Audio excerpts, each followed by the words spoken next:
anak-anak ini sudah sampai ke sekolah, dia harus berdesak-desakan dengan penumpang-penumpang yang lain. Nah, kita lihat sama-sama ya, kita lihat betul-betul, kita lihat sama secara virtual ya, secara langsung ya, dimana penumpang-penumpang ini sudah pun penuh sebenarnya. Bus ini ya, bus ini sudah penuh, tetapi penumpang-penumpang ini semuanya cewek-cewek, perempuan ini mereka harus berdesak-desakan dengan lelaki, dengan penumpang-penumpang yang lain. Dan ini saya rasa amat sangat-sangat kesal, di mana di belakang saya ini semuanya sudah berdiri, semuanya penumpang sudah penuh ya, di mana akan berdesak-desakan. Ini berebut tempatnya. Seperti inilah. Ini bagaimana seorang penumpang itu seharusnya duduk dengan selesa. Mereka membayar ya di sini, mereka membayar semuanya. Ini adalah kenek bus ataupun penarik karcis, jadi bayar. Jadi semua menggunakan transaksi cash ya, cash yang ada di Indonesia ini seperti ini. Jadi transaksi ini dari semenjak dulu lagi saya sudah nampak. Nah, ini adalah transaksi di mana penumpang membayar secara cash tunai yang ada di Indonesia ini. Sahabat-sahabat, assalamualaikum warahmatullahi wabarakatuh. Di video kali ini mari kita bersama-sama untuk berjalan-jalan di atas bus umum, yang mana pagi-pagi ini saya ingin merasakan sendiri bagaimana fasilitas yang disediakan oleh bus di Indonesia ini. Masihkah seperti dahulu sebelum Indonesia merdeka lagi? Kita lihat bersama. Nah, teman-teman, sahabat-sahabat semuanya, ini adalah penumpang-penumpang yang dinaikkan tengah jalan, yang mana mereka tidak perlu datang ke terminal-terminal yang ada disediakan ya. Tapi bus-bus ini juga masih berleluasa untuk mengambil penumpang-penumpang. Dan kita lihat bersama-sama, depan ini adalah bapak-bapak yang menjaga jalan. Jalan-jalan ini jaga untuk apa? Karena jalan-jalan ini sangat ramai, sibuk di waktu pagi, perlu ada atau yang menjaga jalan-jalan seperti ini di waktu pagi. Jadi di Indonesia itu aneh, negara yang sudah merdeka 80 tahun tapi masih lagi sangat-sangat ketinggalan cara mereka berkendara, cara transportasi umum dijalankan, dan bagaimana berkendaraan dan jalan-jalan yang disediakan oleh negara juga sangat-sangat berlubang-lubang. Walaupun ini adalah jalan sangat perlu digunakan oleh warganya ya. Kita lihat bagaimana pemandangan di waktu pagi di jalan yang ada di Bojonegoro menuju ke Surabaya. Jadi saya sengaja membeli tiket untuk melihat sendiri bagaimana perkembangan terbaru transportasi yang ada di Indonesia. Seperti ini, mereka membayar truk tanpa memiliki bawahnya, masih lagi wujud, dan busnya sangat teruk, bahkan drivernya sangat ugal-ugal. Kita lihat sama-sama. Nah, ini sahabat-sahabat semuanya, kita lihat bersama-sama bagaimana cara driver-driver di Indonesia memandu bus, menyupir bus. Jalan yang masih lagi lengah sepi gunakan dengan laju, tapi nanti kita akan melihat bagaimana cara berikhtiar mencari penumpang-penumpang itu berebut-rebutannya. Dan penumpang-penumpang di Indonesia itu ternyata juga memiliki langganan-langganan yang mereka harus menunggu. Kalau ada bus yang datang itu kan tentu dia akan menaiki bus, walaupun bus itu sudah mengajak mereka untuk naik. Begitulah yang di Indonesia ternyata cara pengaturan penyelenggaraan transportasi tidak diatur secara baik. Ini video saya ambil di Jalan Bojonegoro, Surabaya. Teruskan menonton. Nah, ini pula adalah kondektor bis. Kondektor itu sebagai pelaksana untuk memberi aba-aba kepada driver, kepada supir, harus memotong atau berhenti, harus mengambil kiri atau ke kanan. Tapi kedua-duanya mereka akan saling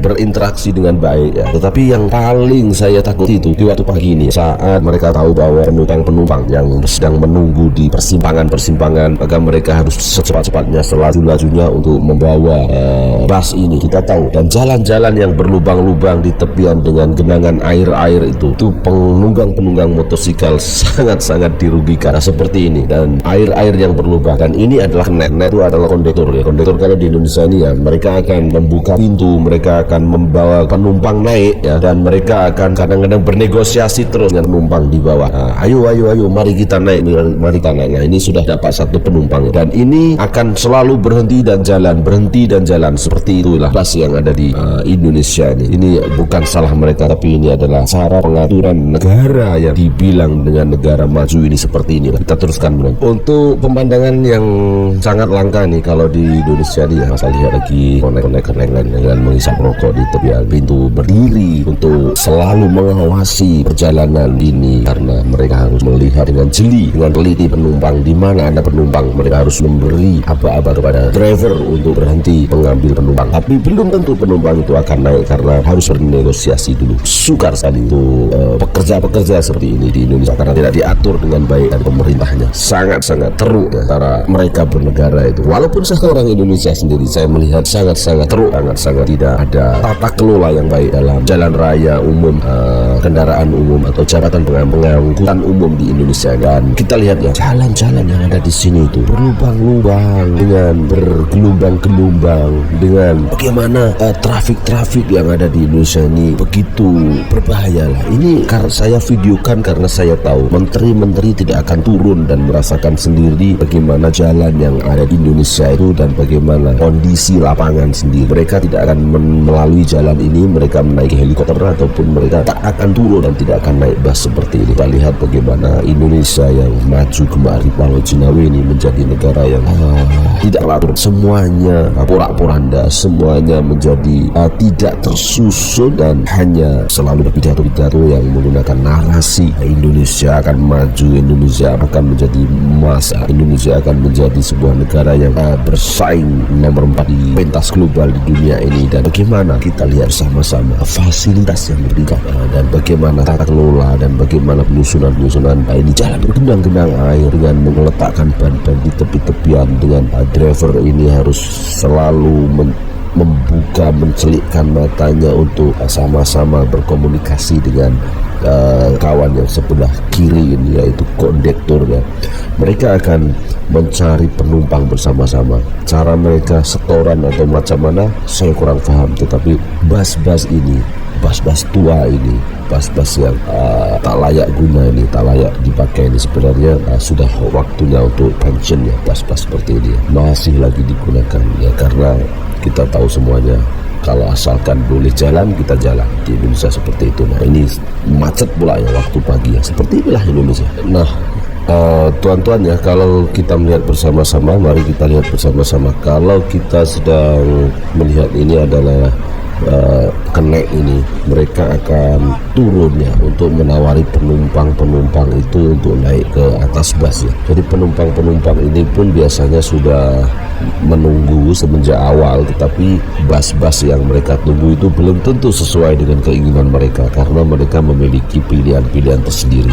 Ini saya terus rakamkan, jadi kalau penumpang itu seolah-olah memiliki langganan atau sudah menjadi kebiasaan mereka, suka dengan bus yang mana mereka baru akan naik. Jadi kesukaran ini dirasai oleh pekerja-pekerja pencari nafkah jalanan ini, karena tidak adanya penelitian yang benar-benar dilakukan oleh pemerintah. Jadi hal ini akan dibiarkan sampai kapan ya? Dan mereka tidak mengetahui bagaimana jerih payah mencari rezeki di lapangan itu. Mereka harus turun, mereka harus mencari, mereka harus bernegosiasi pada masa yang sama. Waktu mengejar mereka untuk sampai ke destinasi berikutnya. Jadi setiap perjalanan mereka akan berdiri dengan teliti, mereka mengawasi kiri dan kanan. Ini satu kerja yang sangat-sangat mengalahkan kerja tentara ya, karena bapak ini akan berdiri berjam-jam satu hari di tepi pintu ini untuk membuka pintu, menutup pintu dan memberi aba-aba kepada supir, kepada driver. Dan ini berlaku semenjak saya 20 tahun dahulu sebelum saya ke merantau ya, dan balik ke kampung halaman ternyata masih seperti ini. Supaya haraplah bagaimana koruptor itu melihat jerih payah rakyat miskin itu, yang dimana untuk mencari sedikit rezeki saja mereka harus berjuang bermati-matian di tengah jalan raya, mengorbankan jiwa raga mereka, nyawa mereka, bertaruh nyawa untuk mereka mendapatkan sesuap nasi.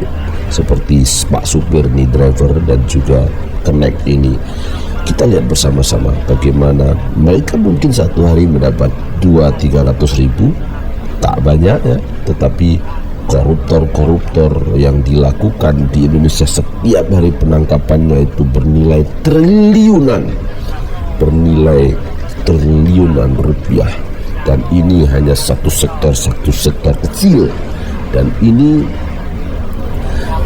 menjadi tamparan keras kepada Bapak Presiden Republik Indonesia Prabowo Subianto. Semoga apa yang dinaung-naungkan, yang digaung-gaungkan, yang dicita-citakannya menjadi salah seorang Indonesia yang akan membawa kepada keadilan yang adil dan sejahtera, semoga tercapai. Jangan hanya omong-omong, dan para menterinya juga harus bekerja dengan baik, tulus, jujur, dan ikhlas. Jadi seperti ini, tonton sahabat-sahabat. Nah, kita lihat ya bagaimana rel-rel kereta api di jalan di tepian ini dengan penunggang motor yang ada di depan kita ini. Nah, ini juga pejuang-pejuang ya, dan anak-anak sekolah, teman-teman. Jadi anak-anak sekolah ini juga menunggu datangnya bas-bas ya. Jadi anak-anak sekolah di Indonesia itu tidak diberi keistimewaan seperti di Malaysia. Ada bas-bas sekolah yang akan membawa mereka untuk sampai ke sekolah dengan tepat masa, tidak terlambat. Tetapi kalau di Indonesia ini ya setengah mereka itu menganggap anak sekolah ini tidak memberikan keuntungan. Kadang-kadang bas-bas di Indonesia itu tidak memberikan mereka tempat untuk naik ya, karena juga anak sekolah ya, karena kadang-kadang bayarannya kecil. Saya itu merasakan sendiri di waktu kecil dulu ya, kalau kita ingin naik bas itu susah, sukar ya. Tetapi ada juga belas kasihan dari bas-bas yang lain, kadang-kadang membawa kita untuk naik ya, tetapi tak boleh duduk, kena berdiri karena kamu tidak membayar, ataupun pembayarannya lebih kecil, lebih rendah dari penumpang umum yang lain. Itu saya alami, dan saya terkejut apabila hari ini saya melihat sendiri anak-anak sekolah, bahkan perempuan.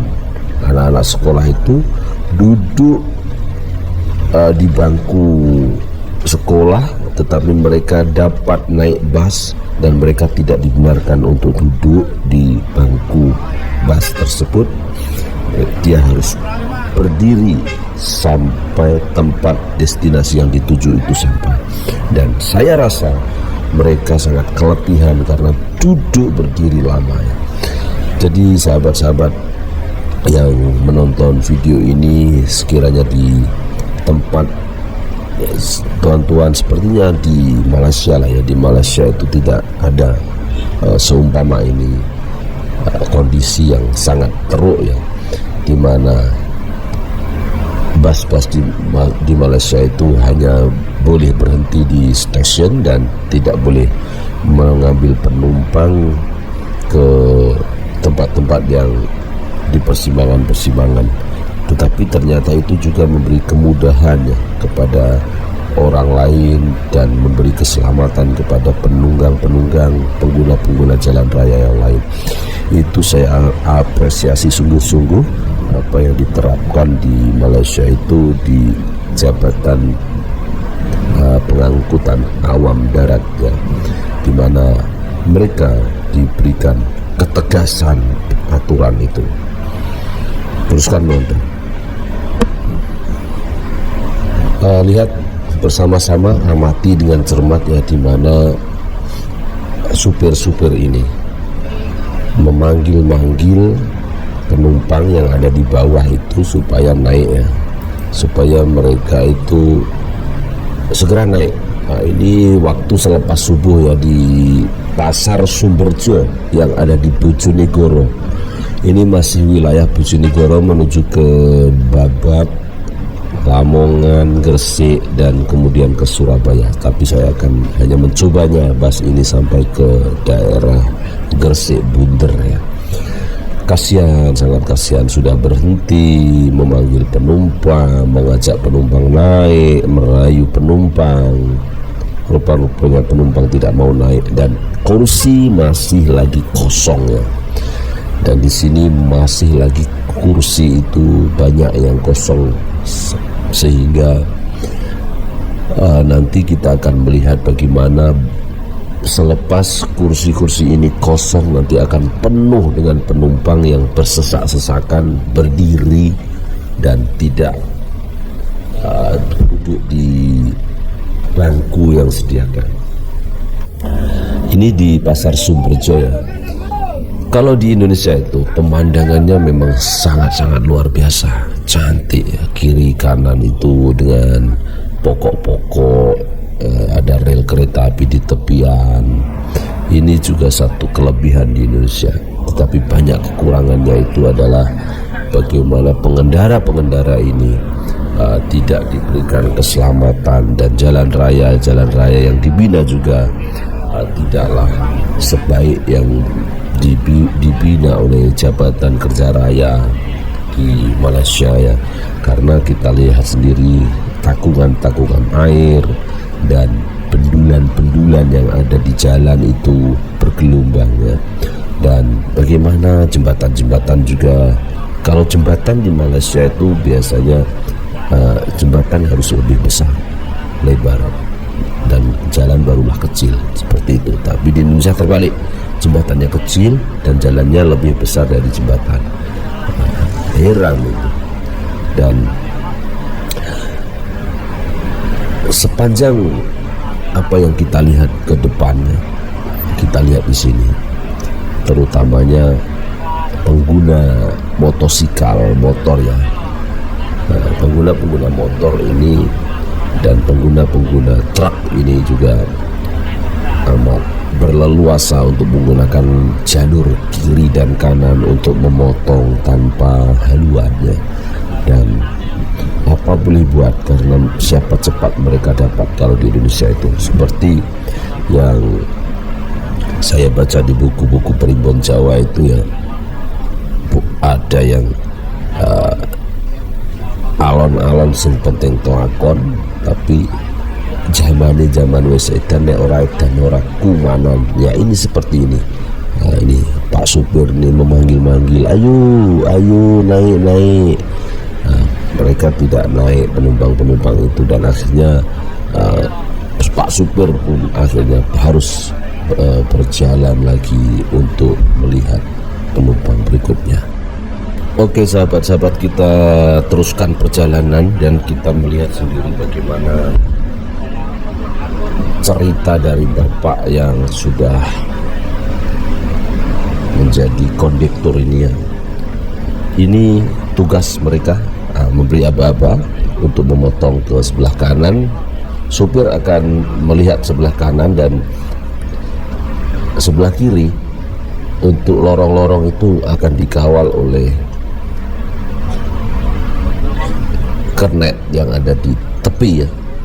Jadi saat mengendarai bus di Indonesia, driver-driver ini perlu sangat-sangat cekap, sangat-sangat teliti.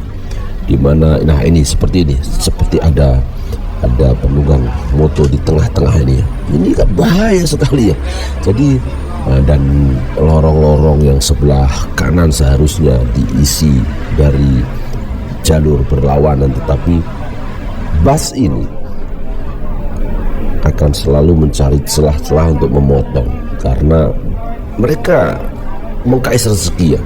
Mereka harus sampai ke tempat tujuan, dan di mana tempat-tempat yang ramai, orang-orang yang sedang menunggu bus-bus untuk mereka naik di atas bus dan membayar. Dan hasil dari apa yang mereka dapatkan itu bisa juga untuk anak mereka sekolah, penghasilan mereka juga untuk membeli beras dan lain sebagainya. Tetapi bagaimana mereka hanya mendapatkan ratusan ribu rupiah per hari dengan jerih payah seperti ini, tetapi pegawai-pegawainya menjadi seorang yang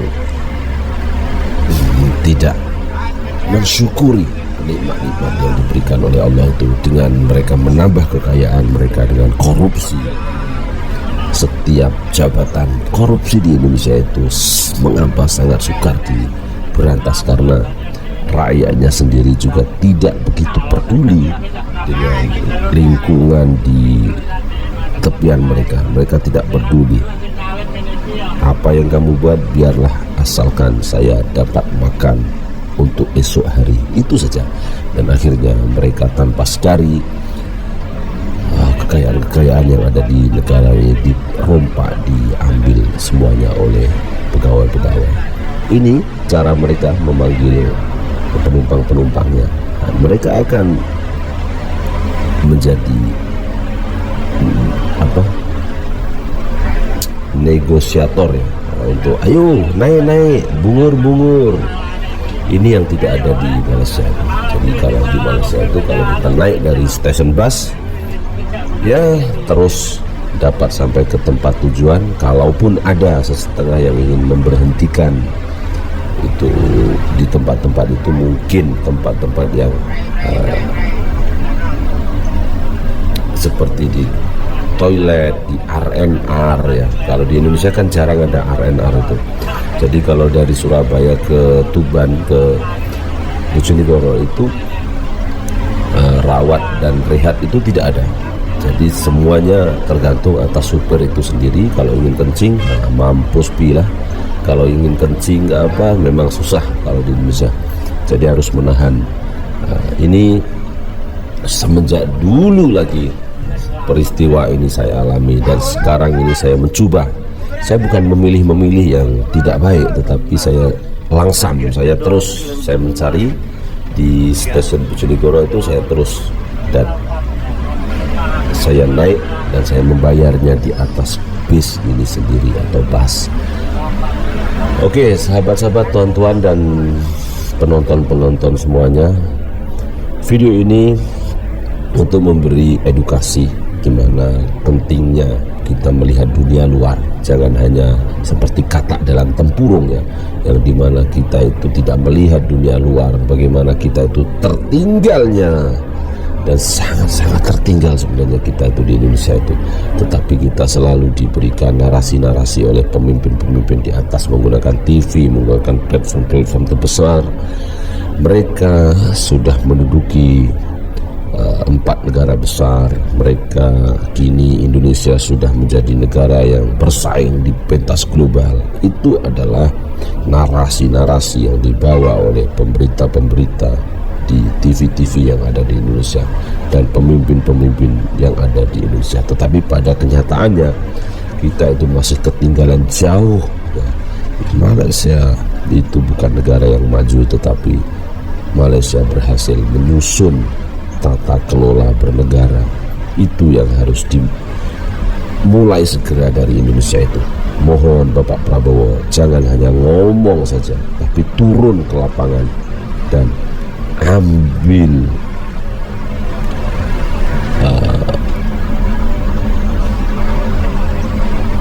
iktibar, ambil sesuatu yang ada di bawah itu menjadi koreksi kepada pemerintahan ini. Teruskan menonton.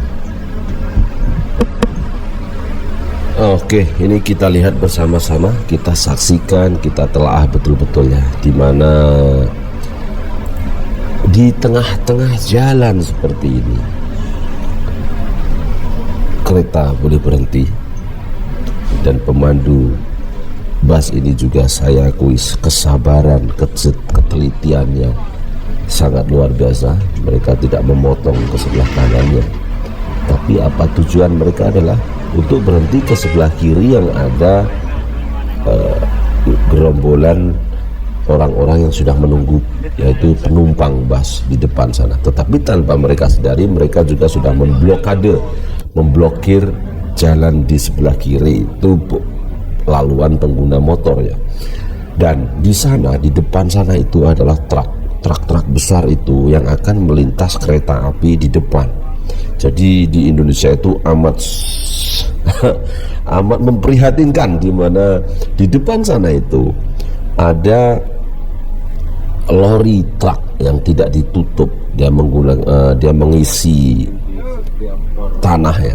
Jadi kalau di Malaysia kan ada itu terpal tutup kain itu untuk memberi keselamatan kepada pengguna jalan raya yang lain dengan menutup terpal di atas. Tapi kalau di Indonesia seperti ini ya, laluan kereta api yang lalu seperti itu ya, mereka hanya menunggu masa Mereka hanya menunggu sampai kereta api lalu usai dan mereka baru akan melintasi laluan kereta api ini.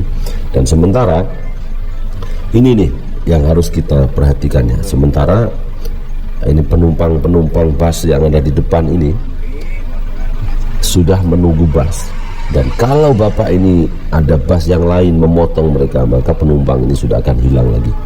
Itu yang disebut persaingan yang sangat ketat di Indonesia. Itu bukan dari kalangan-kalangan kecil, tetapi semua kalangannya.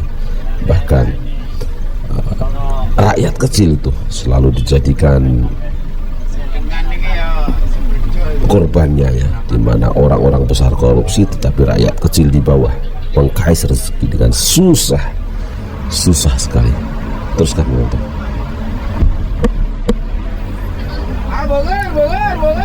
Oke, jadi selepas mereka mengambil penumpang di tepi sebelah kiri, mereka akan tahu di mana poin-poin, di mana masa-masa berikutnya itu ada penumpang-penumpang yang sudah menunggu di depannya.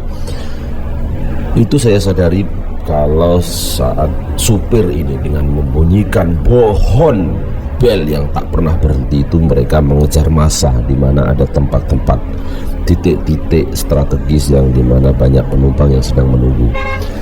Mereka akan berkoordinasi dengan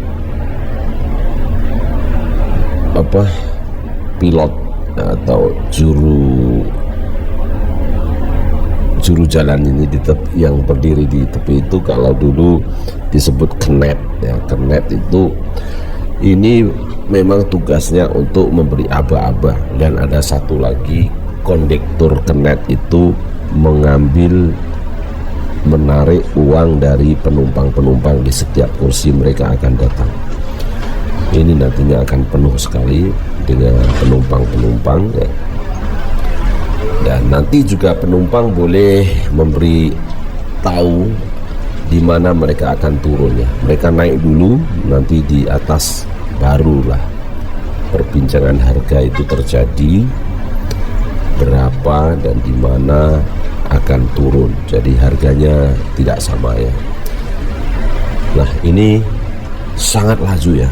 Horn tidak berhenti dibunyikan karena menunggu, mengejar massa untuk sampai ke tempat tujuan. Seperti inilah mereka akan memotong dari sebelah kanan agaknya ya. Kita lihat sendiri, ini penunggang-penunggang motosikal, motor ya. Jadi syukur alhamdulillah dengan tegasnya peraturan yang dijalankan di Malaysia itu memberi keselamatan kepada orang lain. Nah, ini memotong ya. Memotong dari sebelah kanan dengan koordinasi dari kondektur yang ada di sebelah kiri, dan sopir akan melihat sebelah kanan dari spion atau side mirror glass itu. Jadi seperti inilah jerih payah, susah payah mencari rezeki para sopir-sopir yang ada di Indonesia ini. Sementara pejabatnya korupsi. Bukan hanya makanan bergizi gratis ya, tetapi apa yang harus diperhatikan juga oleh Bapak Prabowo itu anak-anak sekolah. Anak-anak sekolah di Indonesia itu belum memiliki transportasi seperti di Malaysia. Malaysia itu negara kecil, tetapi mereka menerapkan keadilannya itu begitu bagus, karena anak-anak sekolah ini diberikan tempat, diberikan kendaraan, diberikan masa. Membayarlah, memang membayar, semuanya perlukan pembayaran, tetapi penyusunan dan bas-bas sekolah itu spesial untuk anak-anak sekolah yang dimana tidak diterapkan lagi di Indonesia, tetapi di Malaysia yang saya nampak, yang saya alami sendiri itu anak-anak sekolah sudah diambil dan dihantar dari sekolah menuju rumah mereka, dari rumah menuju ke sekolah mereka. Ini adalah penumpang yang ingin turun ya. Mereka sudah bernegosiasi, saya melihat sendiri tadi bayarannya berapa, sudah membayar, dan lalu kakak ini akan turun untuk bekerja agaknya ya di pabrik rokok Wismilak. Jadi banyak pabrik-pabrik kilang-kilang di sini itu yang membuka peluang kerja ya, walaupun gajinya kecil, tak seberapa, tetapi cukuplah untuk ibu-ibu di Indonesia itu bekerja sebagai pekerja sampingan kalau di rumah, dengan menjadi ibu rumah, suri rumah. Dan seperti ini dibuka pintu, turun ya, dilompat turun. Ini adalah cara yang tidak pernah dilihat di Malaysia ya, karena penumpang harus turun di stasiun bus dan keselamatan mereka itu terpenuhi, aspek-aspek dari keselamatan itu. Tetapi begitulah, saya ulang banyak sekali, di Indonesia itu kita harus mengikuti alur dari cara mereka hidup. Jadi saya sendiri terkejut apabila tidak adanya perubahan di negara Kesatuan Republik Indonesia, tetapi korupsi masih merajalela. Teruskan menonton.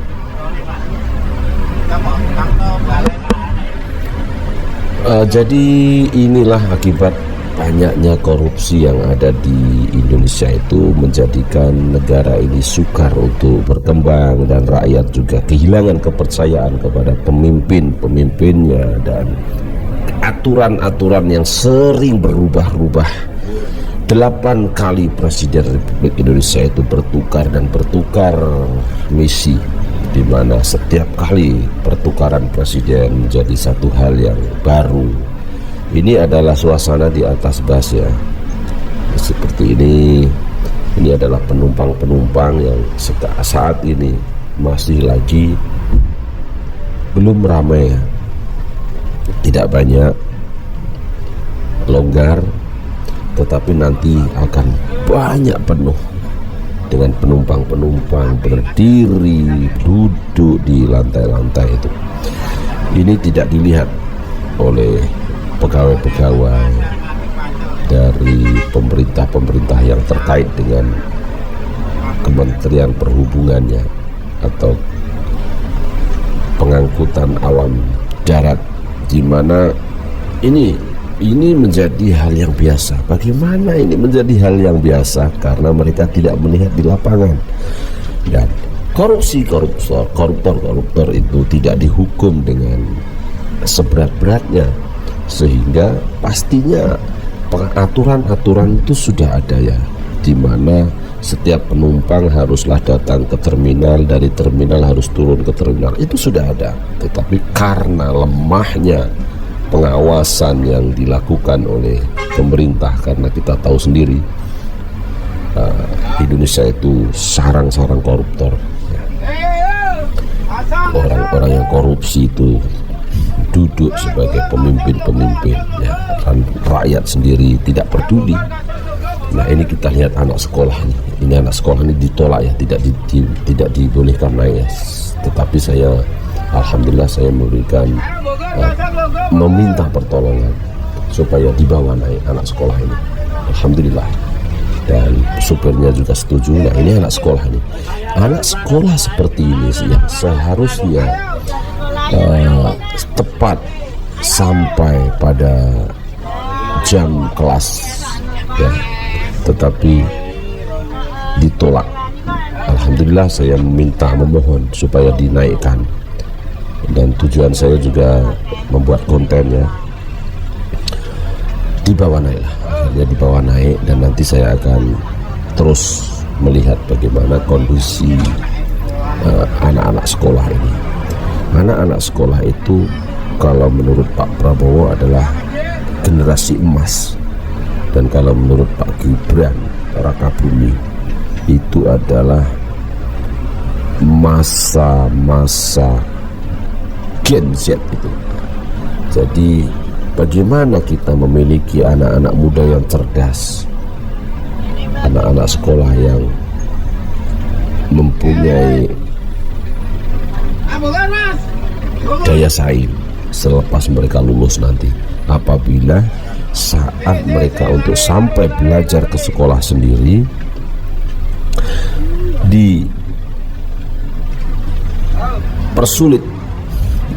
dipersulitkan ya.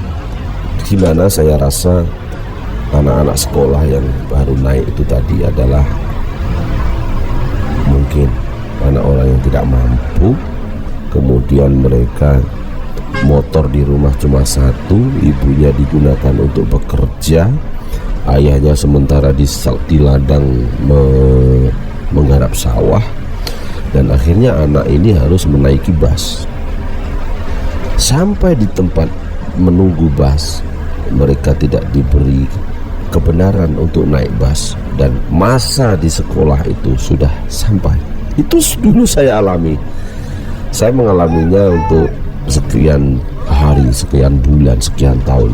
Jadi saya paham betapa kita itu bukan tidak mau belajar dengan sungguh, bukan tidak mau sampai tepat pada masa di sekolah, tetapi karena faktor transportasi yang tidak disediakan oleh Kementerian Pelajaran. Ini Menteri Pelajaran ini buat apa?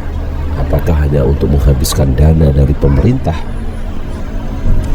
Apakah hanya melihat anak-anak yang cerdas, yang memiliki kompetensi yang baik, yang memiliki nilai-nilai yang bagus untuk diberikan layanan?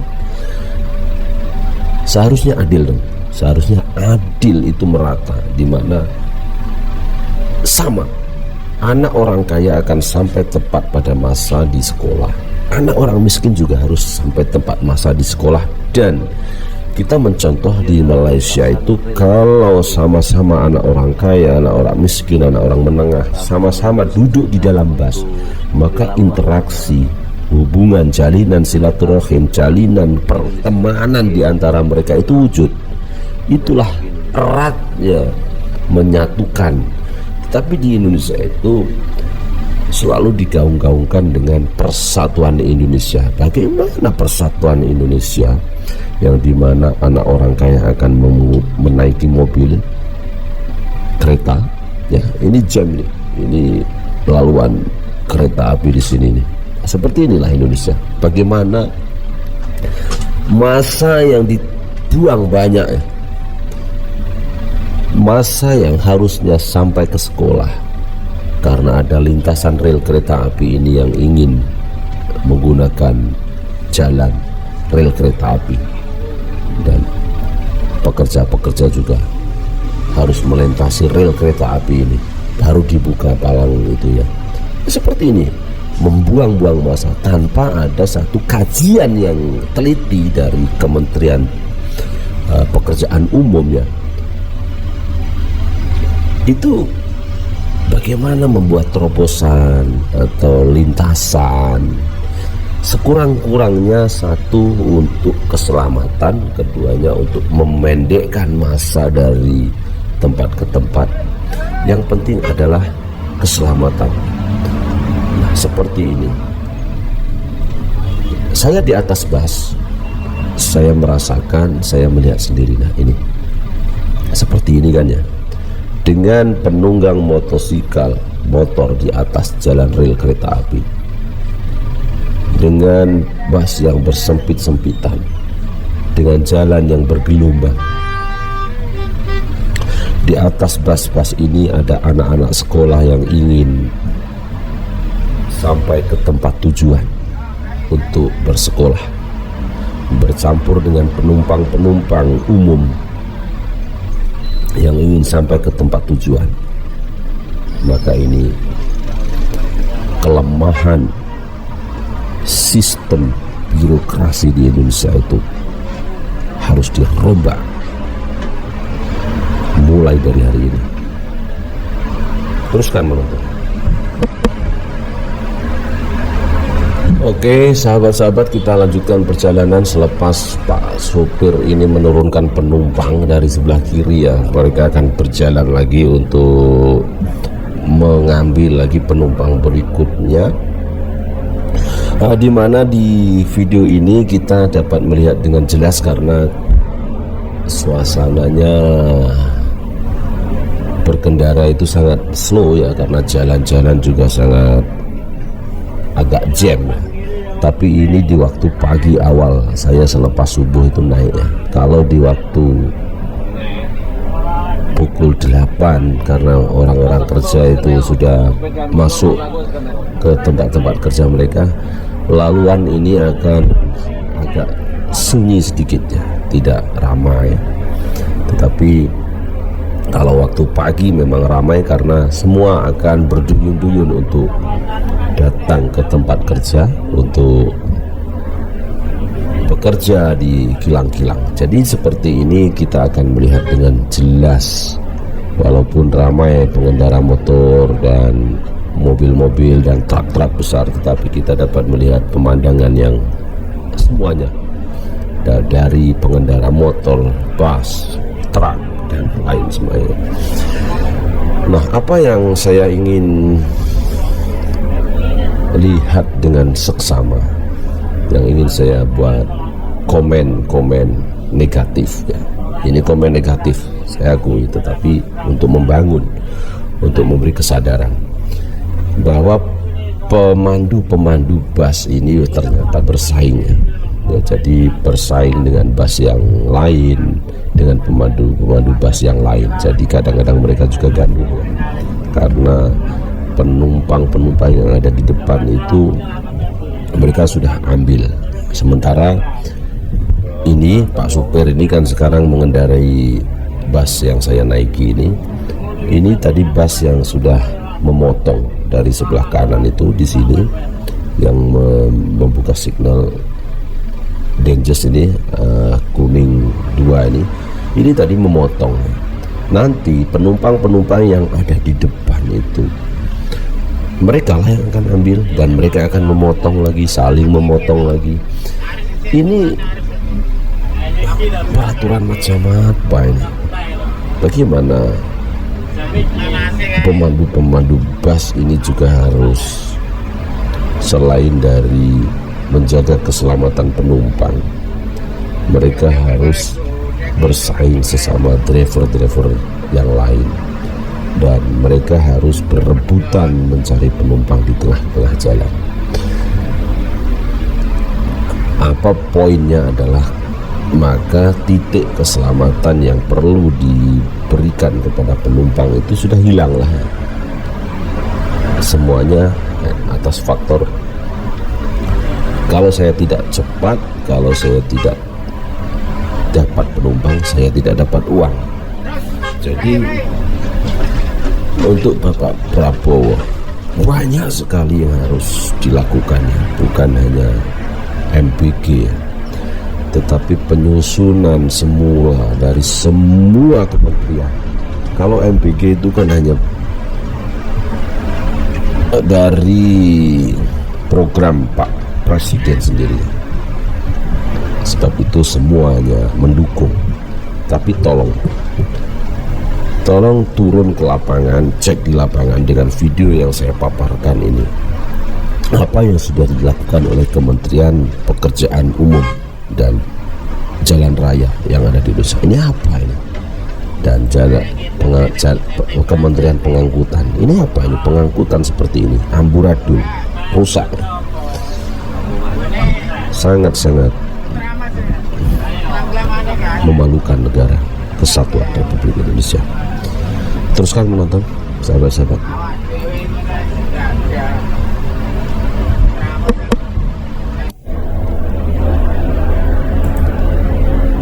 Nah, mari kita lihat bersama-sama.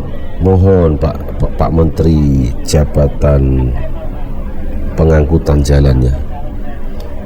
Ini jalan yang ada di daerah Burno, Babat, ke Lamongan ya. Ini kan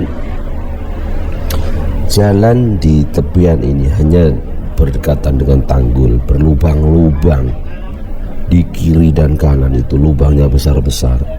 Sampah sarap di tepi, dengan pengendara itu tersepit.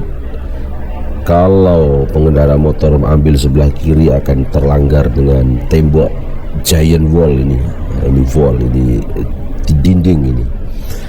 Dan kalau mereka. Nah ini sangat susah kan. Ada juga di tengah-tengah seperti ini. Pengendara motor ini perlu berwaspada. Kalau mereka sedikit saja terkena tepi, habis akan terpelanting ke sebelah kanan. Ini planning seperti apa ini, dan jalan-jalan yang berlubang. Ada juga garisan tengah, itu kan dapat memotong ya. Garisan tengah seperti ini, seharusnya garisan ini tidak boleh memotong. Itu garisan kalau terputus seperti ini kan boleh memotong. Ini tidak diperhatikan sama sekali oleh kementerian. Bagaimana Indonesia itu, dan rakyatnya sendiri juga tidak tahu. Itu masalah utama. Rakyat tidak tahu, dan akhirnya semua seperti hal yang biasa. Semua menjadi hal yang lumrah. Pasar-pasar, seharusnya kan pasar-pasar itu agak jauh dari jalan. Jadi pembeli-pembeli itu ingin parkir di tepi jalan itu selesa, dan berbelanja lebih selesa. Ini kalau rapat di tengah jalan seperti ini, orang berhenti juga risau. Nah ini penumpang-penumpang yang ingin turun ya, yang ingin turun ini di daerah Babat. Babat itu juga 3 penjuru ya, ada ikut Bojonegoro, Lamongan, dan Tuban. Nah di sini pasar. Nah kita lihat itu penumpang-penumpang yang ingin naik ya. Dari sini mulai penuh dah, mulai penuh karena di depan itu bus itu rasanya bus di depan itu sudah penuh. Jadi mereka akan naik ke bus yang saya naiki ini ke belakang. Ini ibu-ibu yang ingin berangkat bekerja di waktu awal pagi. Ibu-ibu ini biasanya bekerja di pabrik-pabrik rokok, pabrik-pabrik sepatu ya. Tolonglah wahai Pak Prabowo, kalau bekerja itu bukan hanya mengandalkan prioritas dari Bapak Prabowo yaitu makanan bergizi gratis itu, tetapi juga kementerian yang lain itu harus dihidupkan. Jadi bekerja itu bukan atas arahan, tetapi tanggung jawab dari setiap kementerian. Bukan hanya arahan ini itu, dan Pak Prabowo sendiri menutup mata dan telinga untuk turun ke lapangan. Melihatlah seperti video saya ini. Tidak mungkin ada TV-TV yang berani meliput hal seperti ini, karena ini adalah satu kritikan. Tetapi saya beranikan pembuatan video ini supaya menjadi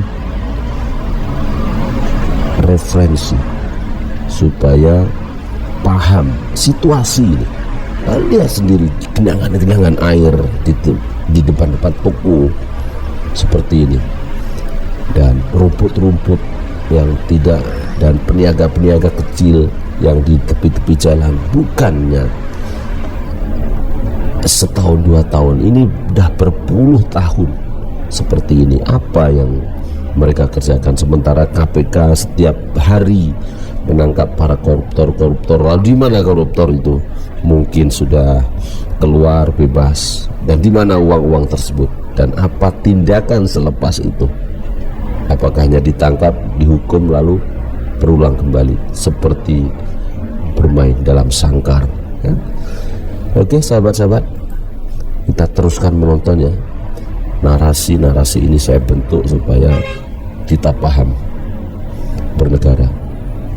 Kita melihat di luar, jangan menjadi katak dalam tempurung ya.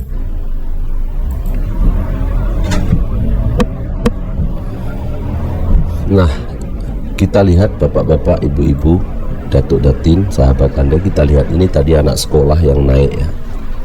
Ada anak sekolah yang naik untuk pergi ke sekolah.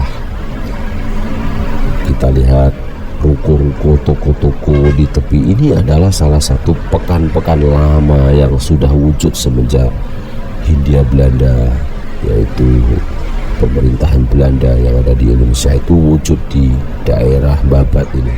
Kita dapat melihat bangunan-bangunan lama, yang bangunan-bangunan tua yang masih ada, tetapi semuanya sudah pun dimiliki oleh peniaga-peniaga Tionghoa atau Cina ya. Dan pasar-pasar ini seharusnya dibuatkan tempat parkir yang baik, dan pasar-pasar ini menjadi puncak ekonomi di mana masyarakat akan berbelanja. Allah, itu kamu ngomong saja, kamu bisanya apa ya? Karena saya itu melihat,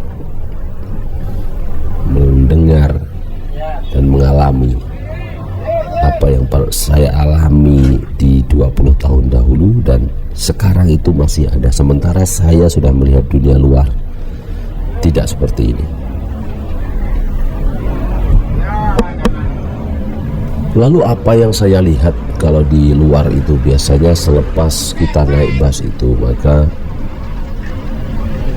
pintu itu akan otomatis tutup ya, menutup sendiri, mengunci sendiri, yang dikontrol oleh pemandu dari sisi tombol kiri atau kanan entahlah ya, tetapi tidak ada connect seperti ini di tepi sini. Dan ini satu tempat yang ramai ya, kita lihat sendiri. Jadi massa yang dibuang itu bukan karena banyaknya lalu lintas lalu akan jam terus ya. Sebenarnya di Indonesia itu satu kecilnya jalannya kan berhenti, lalu di saat kita berhenti di jalan itu, sementara orang-orang di belakang itu sudah menunggu. Dan berhentinya bus-bus ini bukan di tempat-tempat yang sediakan. Setiap jalan mereka boleh berhenti, mengambil penumpang dan menurunkan penumpang. Nah, ini kita lihat penyusunan kursi karena sudah penuh nih. Di belakang saya ini sekarang kursi semua sudah penuh dan penumpang-penumpang sudah berdiri. Nah, ini adalah anak sekolah tadi ya. Ini anak sekolah tadi naik dari daerah Bojonegoro ini.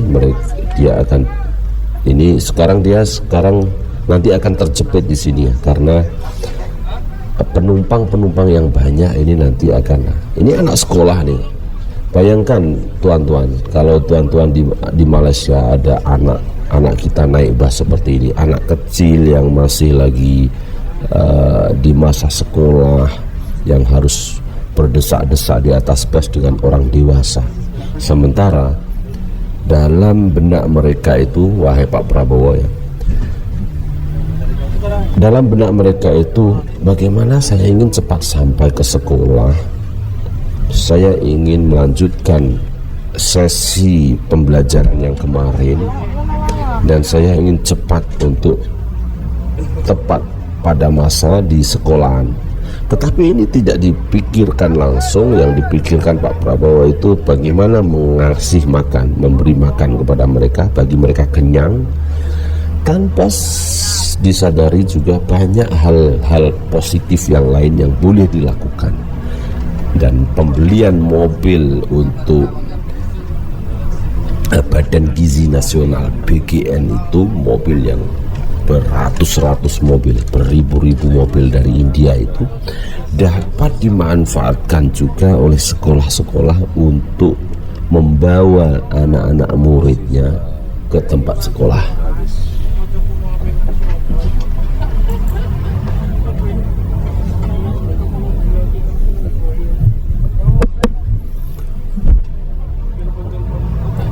Nah, ini kita lihat anak sekolah,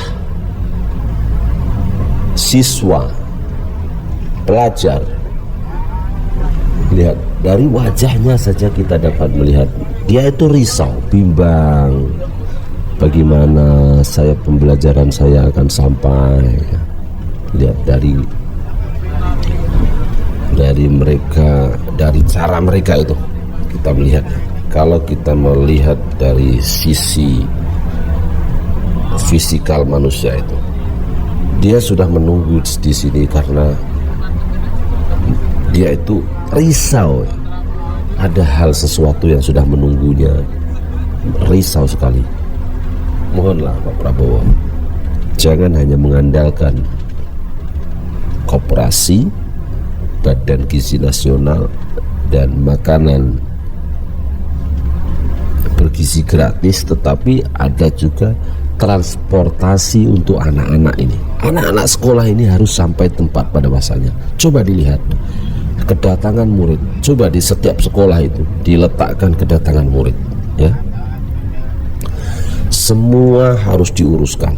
Kalau betul-betul Pak Prabowo ada niat tulus untuk membawa anak-anak generasi emas Indonesia itu menjadi seorang disiplin, tepat masa, dan menjadi anak-anak yang bernilai tinggi dari prestasinya, ya. Bukan hanya dikasih makan, ya, baguslah apa yang sudah dicanangkan, tetapi yang sudah berjalan ini sudah bagus, tetapi ada yang lupa bahwa anak-anak ini bagaimana untuk sampai ke sekolah. Bukan semuanya memiliki kendaraan, ya. Nah, ini anak-anak ini sudah sampai ke sekolah, dia harus berdesak-desakan dengan penumpang-penumpang yang lain. Mereka ini anak-anak kecil, dan penumpang-penumpang dewasa ini mereka sanggup berduduk-duduk di sini. Yang tadi awalnya kosong itu duduk berdesak-desakan, lelaki, perempuan, dewasa, ya. Dan akhirnya ini menjadi satu hal yang lumrah, tetapi bagi saya ini menyedihkan. Teruskan menonton. Nah, kita lihat sama-sama, ya. Kita lihat betul-betul, kita lihat sama secara virtualnya, secara langsung, ya, dimana penumpang-penumpang ini sudah pun penuh sebenarnya. Bus ini, ya, bus ini sudah penuh, tetapi penumpang-penumpang ini semuanya cewek-cewek, perempuan ini mereka harus berdesak-desakan dengan lelaki, dengan penumpang-penumpang yang lain.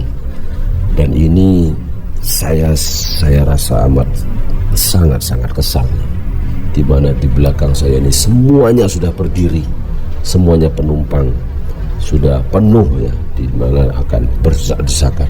Ini berebut tempatnya. Seperti inilah. Ini bagaimana seorang penumpang itu seharusnya duduk dengan selesa. Mereka membayar, ya, di sini mereka membayar semuanya. Ini adalah kenek bus ataupun penarik karcis, jadi bayar. Jadi semua menggunakan transaksi cash, ya, cash yang ada di Indonesia ini seperti ini. Jadi transaksi ini dari semenjak dulu lagi saya sudah nampak. Nah, ini adalah transaksi di mana penumpang membayar secara cash tunai yang ada di Indonesia ini. Terima kasih sahabat-sahabat karena sudah menonton video ini panjang, sudah 1 jam, ya, perjalanan untuk pembuatan video ini. Semoga menjadi referensi kepada negara Republik Indonesia bagaimana merancang masa depan Indonesia yang lebih gemilang, cemerlang, dan terbilang. Terima kasih karena sudah menonton. Assalamualaikum warahmatullahi wabarakatuh.